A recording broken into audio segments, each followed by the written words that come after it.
नमस्कार, मैं हूं संजय शर्मा। आप देख रहे हैं 4 PM न्यूज नेटवर्क। अब से 1 डेढ़ महीने पहले मोदी जी से ज्यादा जोर का नारा गोदी मीडिया लगा रहा था कि अब की बार 400 पार।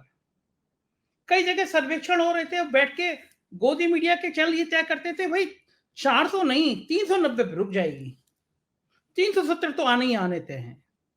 मतलब इन चैनलों ने ये बना दिया था कि भाई 400 के आसपास तो जा रहे हैं एनडीए। एक माहौल तैयार करते हैं ना, जितना भारतीय जनता पार्टी ने तैयार नहीं किया, उससे ज्यादा जान लगा दी अंजना ओम कश्यप ने, रूपका लियाकत ने, सुधीर चौधरी ने, कि माहौल बन जाए देश में कि 400 पार। एक जगह मैं सर्वे देख रहा था, उसमें लिखा था उत्तर प्रदेश में इंडिया अलायंस को सिर्फ 2 सीटें, यानी 78 सीटें बीजेपी जीत रही है। लेकिन 2 चरणों के चुनाव ने सारी तस्वीर बदल दी। उत्तर प्रदेश की नहीं, पूरी देश की तस्वीर बदल दी। उत्तर प्रदेश में तो लोग ये कहने लगे कि ये 2 चरणों में जो चुनाव हुआ, अगर यही स्थिति बनी रही, अगर भारतीय जनता पार्टी के उन कार्यकर्ताओं में इतना ही उत्साह खत्म हो गया, अगर इतने ही निराश हो गए, तो कहीं ऐसा ना हो कि कुछ दिनों बाद आप पूछें कि एनडीए ज्यादा सीटें ला रहा है या इंडिया ज्यादा ला रहा है यूपी में। और जब बिहार में, बंगाल में, महाराष्ट्र में, कर्नाटक में साहेब की हालत पतली है, तो जो सूबा सबसे ज्यादा ताकत दे रहा था, जहां सबसे ज्यादा सीटें जीतने की उम्मीद थी, वहीं अगर डिब्बा गोल हो जाएगा तो फिर सीटें आएंगी कहां से, 200 भी कहां से जुटेंगी। लेकिन ऐसी बातें अब पत्रकार करते नहीं है। लेकिन कुछ पत्रकार हैं देश की, उस पीढ़ी के पत्रकार हैं जिनको देख देख के हमने पत्रकारिता सीखी है। मैं कह सकता हूं कि इस देश में जो चंद पत्रकार ऐसे बचे हैं, जिनको देखकर आज के टाइम में पत्रकारिता करने वाले विद्यार्थी, छात्र छात्राएं, नौजवान सीख सकते हैं कि पत्रकारिता होती कैसे है। एक ऐसे शानदार संपादक, नई दुनिया, भास्कर, तमाम बड़े अखबारों के संपादक रहे। मैं एक ऐसे शख्स से आज मैं बातचीत करने जा रहा हूं राजनीति के इस विषय पर, जिन्होंने कई किताबें लिखी हैं, कविताएं बहुत लिखते हैं, और वो विस्तार से आज समझाएंगे कि देश का चुनावी गणित क्या है, क्यों इतनी ख्याली पुलाव पकाए जा रहे हैं, क्या वास्तव में 300 पार, 400 पार या फिर 200 पार के भी लाले पड़े हैं। एक एक जगह की चर्चा अगर कोई बेहतर समझा सकता है तो वो शिवड़कर सर हैं। बहुत बहुत शुक्रिया सर, मैं आपने मुझे समय दिया। 4 PM न्यूज नेटवर्क में आपका हार्दिक स्वागत है। 1 डेढ़ महीने पहले सर चर्चा होती थी, चैनल जिसको खोलो अब की बार 400 पार। प्रधानमंत्री जी सभाओं में नारे लगाते थे, अब की बार जनता कहती थी 400 पार। पिछले 10-15 दिनों से, पहले चरण के बाद, प्रधानमंत्री जी भी नारा नहीं लगा रहे और गोदी मीडिया भी नारा नहीं लगा रही। क्या चुनाव पलट गया, चुनाव बदल गया? नहीं नहीं, चुनाव तो पहले दिन से पलटा हुआ था। शर्मा जी, 10 साल का क्या थकान हो गई थी इनको। 5 साल के बाद ही थकान हो जाती है। राहुल गांधी को ही हो गई, पहली यात्रा पैदल की, दूसरी उन्होंने बस में की। तो अब प्रधानमंत्री की उम्र में और राहुल गांधी की उम्र में इतना फर्क है, फिर भी राहुल गांधी समझदार हैं कि उन्होंने कहा यार पहली यात्रा पैदल कर ली घुटनों के दर्द के बावजूद, तो दूसरी अपने को बस से करना चाहिए। उन्होंने दावा नहीं किया कि मैं तो पैदल ही चलूंगा। क्या है कि लोगों को थोड़ा सा समझने में गड़बड़ हो गई।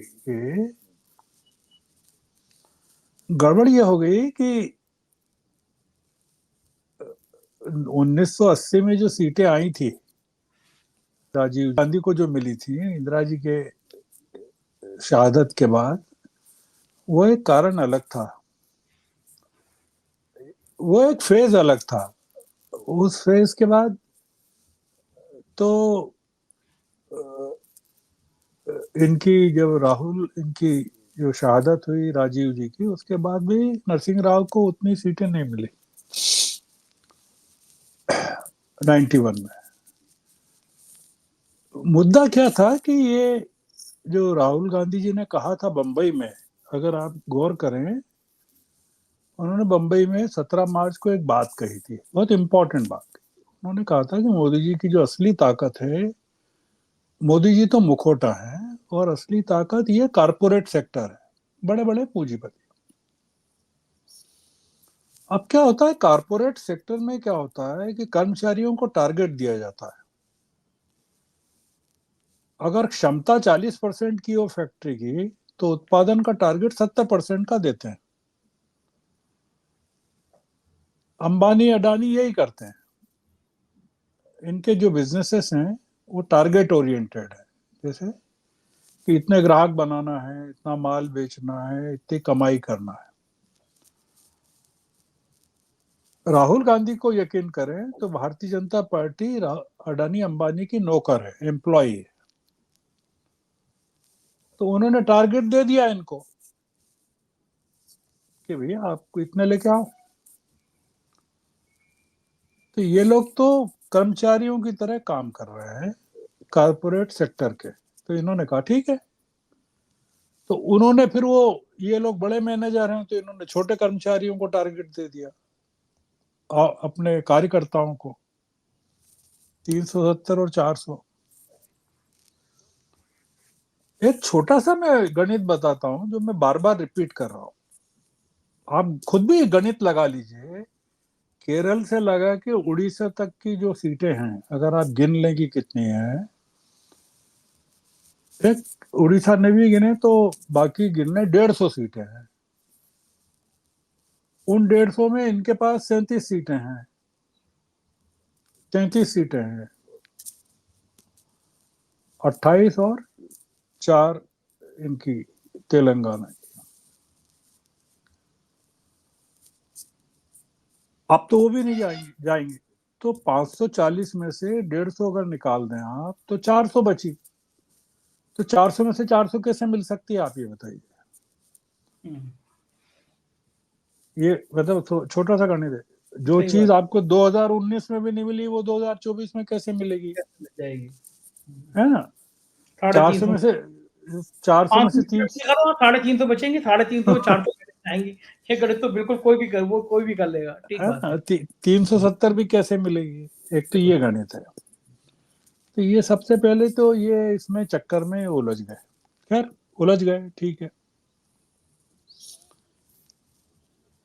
इनकी दिक्कत क्या हो गई कि ये जो 3 फेज, तीसरा फेज अब खत्म हो, 2 फेज में क्या हुआ कि भयानक नुकसान हो गया। नुकसान ये हो गया कि जो ये कांग्रेस के लोग नहीं चिल्ला रहे हैं कि वोटिंग कम हुआ, वोटिंग कम, कोई नहीं कह रहा है, ये लोग कह रहे हैं। तो इससे क्या हो गया कि हल्ला मच गया। ये लोग कह रहे हैं मतलब इनको नुकसान हो गया। तो उसके कारण क्या हो गया, देश भर में हल्ला मच गया कि बीजेपी को नुकसान हो गया। तो बीजेपी को नुकसान कहाँ हो गया, खुद के ही राज्यों में हो गया। तो उनने कहा यार उनके खुद के राज्यों में हो गया तो अपने यहाँ तो हो ही सकता है। ये पूरा मामला है। तो मध्य प्रदेश, आप सोचिए तीसरे फेज में बीजेपी के जितने राज्य हैं सब खत्म हो जाएंगे, केवल मध्य प्रदेश की 8 सीटें बचेगी चौथे फेज के लिए। वो चौथा फेज जो 8 सीटें हैं वो मालवा निमाड़ क्षेत्र की है और वहां बीजेपी बहुत मजबूत है, वो 8 की 8 मिल जाएगी, उसमें कोई शक नहीं। पर जो 21 सीटें पीछे गई हैं, जा रही हैं तीसरे फेज तक, वो उसमें बीजेपी को बहुत नुकसान हो जाएगा। राजस्थान खत्म हो जाएगा तीसरे फेज में, हो ही गया, 2 में ही खत्म हो गया। कर्नाटक खत्म हो जाएगा, छत्तीसगढ़ खत्म हो जाएगा, गुजरात खत्म हो जाएगा। ये जो नुकसान है इसके आगे भरपाई की चांसेस नहीं, जो आपको समझना है, हमको समझना है। चौथे फेज में तेलंगाना है। अब आप बताइए 17 सीटें, वहां इनको पिछली बार जो भी सीटें मिली थी 4 सीटें, वो इस बार मिलेगी क्या, वहां सरकार ही बदल गई, तेलंगाना में नहीं मिलेगी। झारखंड में इनके पास 11 सीटें। जब 2019 में स्थिति अलग थी, इनकी सरकार थी। अब तो हेमंत सोरेन को भी अंदर कर दिया। चौथे और 5वें फेज में झारखंड में मुकाबला करना है इनको। तो आप सोचिए 17 सीटें तेलंगाना की, 14 सीटें झारखंड की, ये हो गया 5वां फेज। छठा फेज हरियाणा में 10 सीटें, खट्टर को हटाया अभी, जन नायक जनता पार्टी को हटाया, जाटों को विभाजित किया, किसान पूरे नाराज, हरियाणा में जाट नाराज पूरे। कुरुक्षेत्र का आपने देखा, उन्होंने आम आदमी पार्टी को सभा नहीं करने दी, तो वो किस तरह से इलेक्शन कमीशन के लोगों ने वहां गाली गलौज की और पूरी कार्रवाई। हरियाणा में खतरा 10 सीटें, और 7वें फेज में हिमाचल है। हिमाचल में भी सरकार बदल गई, वहां 4 सीटें। चौथे से लगा के 5वें, 6ठे, 7वें, नुकसान ही नुकसान है। अब होता क्या है कि भाई लड़की वाले की ताकत नहीं है, तो लड़के वाले ही कहते हैं यार हम ही पैसा खर्च कर देंगे तुम्हारे रिसेप्शन का। हाँ। है, तेलंगाना में कोई लड़का वाला भी नहीं है जो जिता सके, थर्ड पार्टी नहीं है ना वहाँ, हम्म। इनको ही लड़ना है। हम्म। झारखंड में भी कोई नहीं है, इनको ही लड़ना है।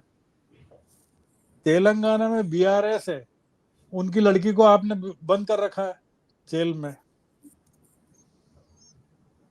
और हिमाचल में मुकाबला आपका सिर्फ कांग्रेस से, कोई थर्ड पार्टी नहीं कि किसी को खड़ा करके आप खड़ा कर। अब ओवैसी साहब एक उम्मीद थे कि वो बिहार में, उत्तर प्रदेश में मदद कर देंगे, तो ओवैसी साहब को रेवंत रेड्डी ने कांग्रेस के प्रचार में लगा दिया वहां हैदराबाद। उन्होंने कैंडिडेट ही नहीं खड़े किए ना यूपी में ना बिहार में। बिहार में एक कैंडिडेट खड़ा किया, तो वोट काटने का काम भी खत्म मुस्लिमों के। बीजेपी संकट में है कुल मिलाकर ये। अब वो कैसे निकलती है इसमें से, कौन निकालेगा, वो एक बड़ा मुद्दा है। तो कौन निकाल सकता है, देखिए अपने को बीजेपी को पूरी तरह खत्म नहीं मानना चाहिए। देखिए शर्मा जी एक चीज ये भी मान, सबसे बड़ी पार्टी तो निकलेगी। बिल्कुल ठीक बात। कौन कौन मदद कर सकता है, आप ऐसे सोचिए। मायावती, आपको पता है कितने कैंडिडेट खड़े किए मायावती ने। पिछली बार 10 जीती थी, कितने जीते थे? 10। 10 जीती थी। मायावती इस बार बढ़ा सकती है, कम तो होंगे नहीं शायद, हो तो आप बता दीजिएगा मेरे को। पर मायावती एक फैक्टर है, दूसरा फैक्टर जगन रेड्डी है आंध्र में, तीसरा आंध्र में तमिल देशम टीडीपी है, चौथा तेलंगाना में बीआरएस है,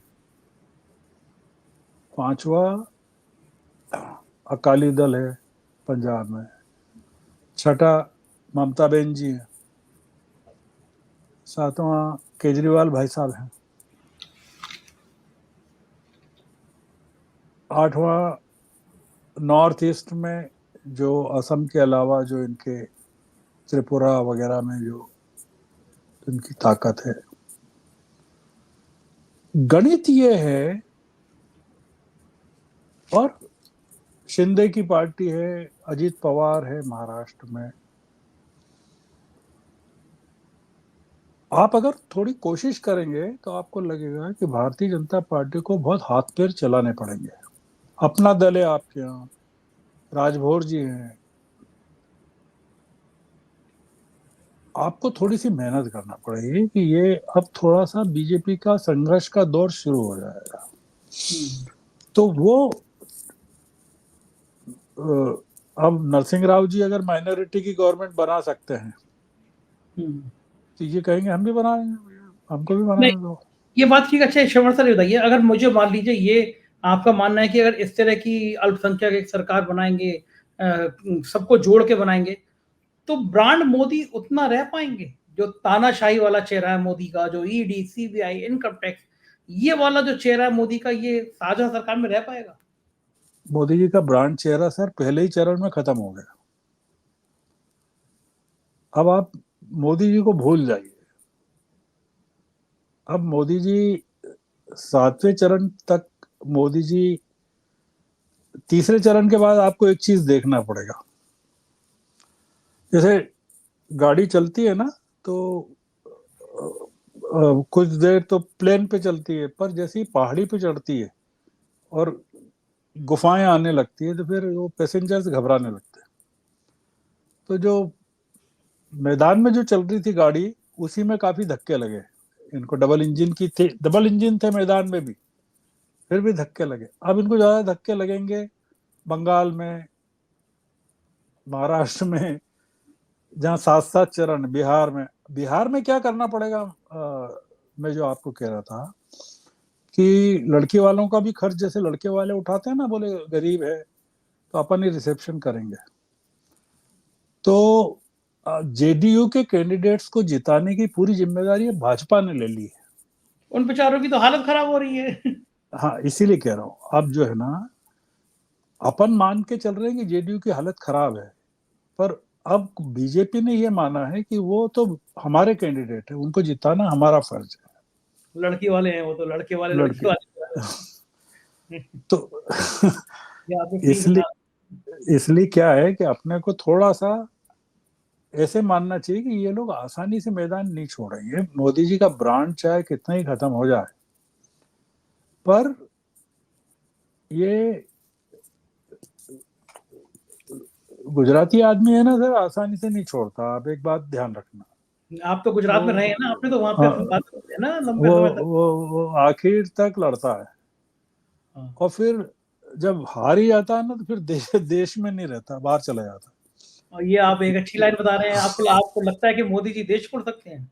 नहीं नहीं, मैं नहीं कह रहा हूँ, मैं तो आप कह रहे हो ये बात। तो मैं हम्म। तो ये कह रहा हूँ कि वो आखिर तक सब सारी सारी जगह से कर्जा ले लेता है। तो इसलिए मोदी जी अब सरकार बचाने के लिए अलग अलग दलों से कर्जा लेंगे। ब्रांड खत्म हो चुका। पहले पहले दौर के बाद और सेकंड दौर के बाद, आप कल्पना करो यार कि मध्य प्रदेश में 8% 10% वोटिंग कम हो, सेकंड फोर्स में जहां सारे बीजेपी के इलाके में 4% से ऊपर पोलिंग कम हो, तो कितना नुकसान होगा, सोचो ना आप। ये गलतफहमी में मारे गए मोदी जी। कोई इनके, ये अगर सबक ले लेते तेलंगाना और कर्नाटक से, तो ये हालत नहीं होती। पर वो हुआ क्या कि अब लास्ट मिनट में क्या कर सकते हैं, सोचो आप। नया घोषणा पत्र नहीं बना सकते। कई बार ऐसा होता है कि अभी एक खबर पढ़ रहा था मैं कि वो बारात लेके पहुंच गए दूल्हे, और लड़की ने मना कर दिया शादी के लिए, और दूल्हा अड़ गया कि मैं शादी करके जाऊंगा। तो रात को ताबड़तोड़ लड़की ढूंढी गई और फेरे की गई, शादी की गई। स्थिति ये हो गई है बीजेपी की कि अब विवाह मंडप में पहुंच गए, बिना शादी किए लौटना नहीं है। बिल्कुल ठीक बात है। तो मुझे जी, मुझे एक बात बताइए ईमानदारी से, मुझसे कई गुना अनुभव ज़्यादा आपको है। आपने बहुत देश में इमरजेंसी से लेकर और बाद में आपने तो जेपी मूवमेंट से लेकर अब तक की तमाम राजनीति देखी है देश की। आपको चुनाव से 15 दिन पहले, पहले चरण के मतदान के 15 दिन पहले आपको अंदाजा था कि 2 चरणों में आते-आते मोदी जी इतना हाँफने लगेंगे, मोदी जी का चेहरा इतना डिमोलाइज़ हो जाएगा, मोदी के नाम पर वोट नहीं पड़ेंगे? आपको 15 दिन पहले लगने लगा था क्या? मेरे 2 महीने पहले के वीडियो आप देख लीजिए। हाँ, आपने हमारे यही कहा था। मैंने कहा था, आपके यहाँ भी कहा था, सत्य हिंदी पे तो मैंने आंकड़े दिए थे मुकेश कुमार जी के साथ बातचीत में, गिनाया था, और आपको भी गिनाया था कि 220 सीटें मिलेंगी ज्यादा से ज्यादा। हुआ ये कि अब जो दिख रहा है वो और कम हो रही है। ऐसा मैंने कभी नहीं कहा कि वो इनको, आप 15 दिन की बात कह रहे हो ना, मैंने 2-3 महीने पहले कह दिया। संभव ही नहीं है। 2019 में और 2024 में इतना फर्क हो गया है कि संभव ही नहीं है। ये समझ नहीं पाए चीजों को। तो राहुल गांधी को नहीं समझ पाए, ये 2 चीजें नहीं समझ पाए शर्मा जी। एक तो राहुल गांधी की यात्रा को नहीं समझ पाए, और दूसरा सारे विपक्षी दल एक हो जाएंगे, इनको कल्पना नहीं थी। इनकी उम्मीद 2 थी कि राहुल गांधी की यात्रा फ्लॉप हो जाएगी, पहली फ्लॉप हो जाएगी, पहली नहीं हुई तो उनको लगा दूसरी फ्लॉप हो जाएगी, दोनों फ्लॉप नहीं हुई। और उसके बाद जो इनको लगा कि ये विपक्षी दल कैसे आएंगे, जब वो सोनिया गांधी की मीटिंग में ही नहीं आते थे, यूपीए में ही नहीं आए, तो कैसे आएंगे। तो इन्होंने तोड़फोड़ शुरू की और नीतीश कुमार को तोड़ा। तो वो नीतीश कुमार को तोड़ा, वो लाइबिलिटी बन गए। इनके लिए, ये दिक्कत हो गई। तो इसलिए इनका गणित गड़बड़ा गया, और कोई कारण नहीं ये। और अब खबरें जो आ रही हैं वो ये कि संघ भी नाराज है और तमाम कार्यकर्ता भी नाराज, क्या ये लगता है दिक्कत है। केवल सर, ये लगता है कि मोदी की गारंटी, मोदी का संकल्प, ये मोदी को गारंटी, ये मोदी ने ये किया, फिर मोदी ने वो किया। देश में आपने तो तमाम दर्जनों प्रधानमंत्री देखे हैं, करीब से देखे हैं। कोई इतना आत्ममुग्ध प्रधानमंत्री, अपना ही नाम लेके अपनी प्रशंसा करने वाला प्रधानमंत्री, क्या इससे पहले कभी भारत में आया है? कारण है उसका, वो 20 साल, 13 साल तक, 12 साल तक गुजरात में एक छत्र शासन किया। फिर उन्होंने पहले 10 साल जो अभी किए वो एक छत्र किया। उनको भर दिया गया कि आप ही जो कुछ है, और उन्होंने मान लिया कि वही जिता सकते हैं पार्टी को। तो वो ये दिक्कत हो गई। तो उन्होंने क्या किया, पार्टी में भी लोगों को नाराज कर दिया और विपक्ष भी नाराज है। तो उनके पास कोई है ही नहीं। मतलब आप सोचिए कि आप मुझे ये बताइए कि मोदी जी के और शाह साहब के अलावा कौन है इनके यहाँ बड़े वक्ताओं में या प्रचारकों में, कौन है? मैं तो आपसे यही पूछने वाला था कि मोदी जी को भी समर्थन करने वाला शाह के अलावा कौन है? मोदी जी का भी कोई कोई नहीं है ना। और दूसरा कोई ये नहीं। मैं सवाल ये करना चाह रहा था, जिस तरह मोदी जी का समर्थक है, मैं बताऊं आपको, हम्म, ये जो टेलीविजन चैनल की जो अपनी महिलाएं हैं ना, ये प्रचारक हैं सबसे बड़ी। आप ये जो जितनी महिलाएं प्रचारक है ना टेलीविजन की, जो इधर से उधर आपको दिख रही है माइक लेके, ये बीजेपी के सबसे बड़ी नेता हैं। आप सोचिए कि ये जितना प्रचार कर रही है, कौन कर रहा है? आप बताइए। कोई नहीं कर रहा। अभी मोदी जी पूरी लड़ाई जो है टेलीविजन चैनलों के माध्यम से लड़ रहे हैं, और अब इनकी आवाज भी बदल रही है। आपने देखा, थोड़ी खांसने लगे हैं, थोड़ा ये इनको पानी पी रहे हैं बोलते बोलते, थोड़ा सा असर पड़ रहा है। असर एक पड़ रहा है। चीज और समझ जाऊंगा, क्योंकि आप पत्रकारिता की विकिपीडिया है, आपने इतने बड़े बड़े संस्थानों के संपादक रहे हैं, आपके शिष्य जाने कितनी ऊंची ऊंची जगह पहुंच गए। हम लोग जाते हैं, मैं तो खुद फील्ड में जाता हूँ, कल फिर जा रहा हूँ गांव में। और मुझे अच्छा लगता है लगातार गांव में जाना, फील्ड की रिपोर्टिंग करना, देखना।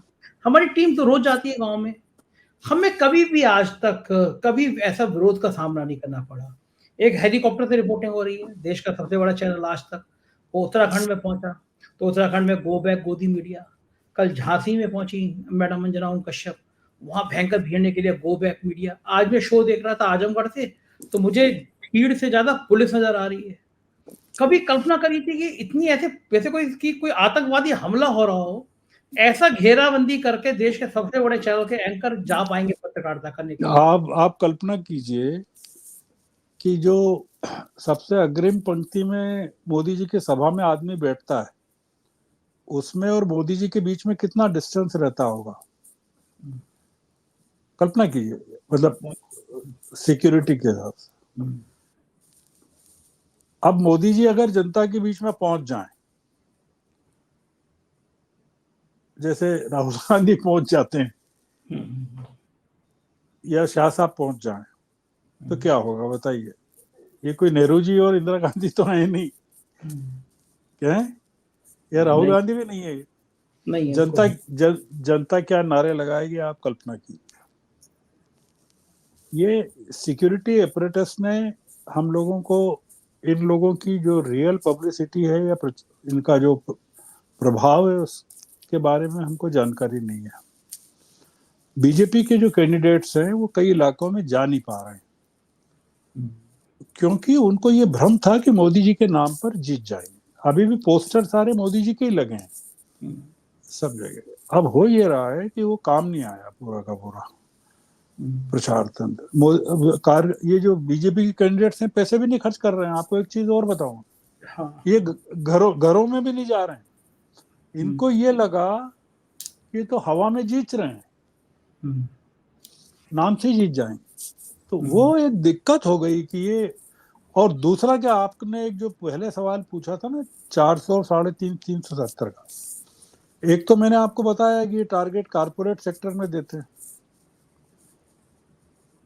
दूसरा ये हुआ कि बीजेपी के कार्यकर्ताओं ने सोचा, यार जब जीत तो रही है, 400 आ रही, तब नहीं भी जाए तो क्या चलेगा, मतलब वो जो एक आदमी नहीं भी जाए तो क्या फर्क पड़ेगा। और कार्यकर्ता जो थे वो उनने भी कहा, छोड़ो यार, कौन जाए धूप में इतनी मेहनत करने, निकालने लोगों को, अपन जीत रहे हैं। 100 कम मिलेंगे वोट तो उससे क्या हुआ, जीत तो रहे ना। ये तो एक जो, जी, एक एक बहुत बड़ा मुद्दा मुझे लगता है कि बीजेपी सेल्फ गोल कर गई।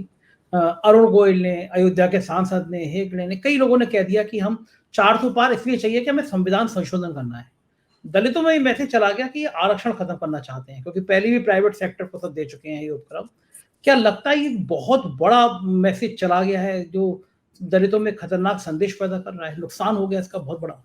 बहुत बड़ा नुकसान हो गया। और ये संविधान का जो मामला है ना, वो बाबा साहब अम्बेडकर की आत्मा से जुड़ा हुआ है।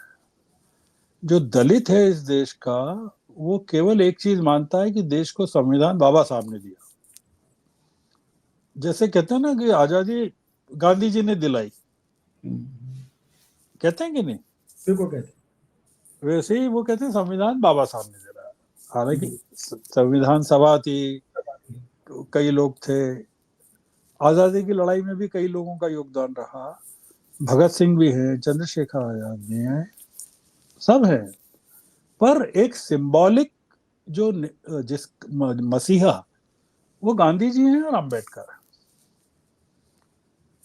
आप जब कहते हैं ना संविधान बदल रहे हैं, तो ये लगता है यार यार ये अम्बेडकर को नष्ट कर रहे हैं। तो जो पिछड़े वर्ग का आदमी है ना, वो अपनी जान दे देगा, अम्बेडकर के लिए जान दे देगा। मैं तो, हमारे इंदौर के नजदीक है महू, जहाँ बाबा साहब का जन्म हुआ था, यहाँ से 20 किलोमीटर है हमारे घर से। सारे काम छोड़ के जाते हैं वहाँ, लाखों की संख्या में लोग, सारे काम, आप पैसे काट लीजिए उनके, वो जाएंगे जरूर 14 अप्रैल के दिन। इतनी भयानक श्रद्धा है उनकी। या नागपुर में जहां उन्होंने वो बौद्ध धर्म स्वीकार किया। एक तो ये हो गया संविधान का पूरा मामला। दूसरा रिजर्वेशन का, भागवत साहब ने आज भी कह दिया रिजर्वेशन को लेकर कि वो उसको जितना जरूरत हो उस हिसाब से दिया जाना चाहिए। अब मेरा ये कहना है, एक बार बिहार में चुनाव हो रहे थे विधानसभा के, हाँ हाँ और ये पहुंच गए अपने भागवत जी, भागवत पारायण करने, गीता भागवत, भागवत गीता का पारायण करने। लास्ट के फेज में इन्होंने उन इलाकों में भाषण दे दिया जो मुसलमानों के थे, दलितों के थे, पिछड़ों के, कि आरक्षण तो की जरूरत नहीं, खत्म हुआ। उलट गया पूरा, बीजेपी हार गई, चुनाव आ गई थी। चुनाव हार गई। ये मुद्दा भी ये चुनाव के पहले आरक्षण को बोलना ही नहीं चाहिए। राहुल गांधी ने बहुत बुद्धिमानी की। वो चुनाव के बाद क्या करने वाले हैं, आधी चीज तो उनने खोली नहीं। इन्होंने इस मुगालते में कि 400 आ रही, सारी चीजें बता दी कि हम क्या क्या करेंगे। अच्छा, दूसरी चीज इन्होंने क्या करी कि इनके सांसदों पर इनका नियंत्रण नहीं रहा। अनंत हेगड़े ने कहा हमको तो 400 इसलिए चाहिए, संविधान बदलना है। आपके वो अयोध्या वाले या कौन से लल्लू जी, कौन से हैं, लल्लू जी, हाँ। उन्होंने कह दिया हमको तो बहुमत इसलिए चाहिए। अरुण गोयल ने कह दिया मेरठ अरुण से गोयल मोरठ में ये कह दिया। फिर ज्योति मिर्धा ने कह दिया वहाँ नागौर में शायद, राजस्थान में कह दिया। अब इसके लोगों ने दो अर्थ लगाए। अपने कहावत है, वो कहते हैं ना, चोर से कहते हैं चोरी कर और साहूकार से कहते हैं जागता रहे।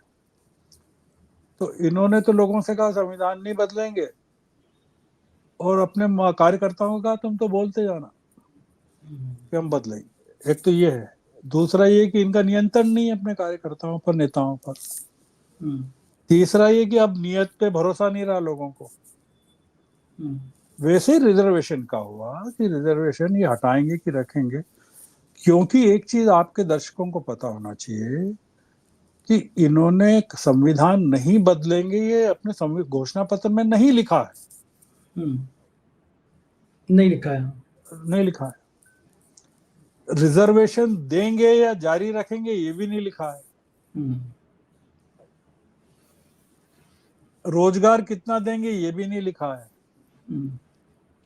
ये भी नहीं लिखा है भ्रष्टाचार खत्म करेंगे। तो इन्होंने लिखा क्या है? तो जो नहीं लिखा हुआ बोल रहे हैं।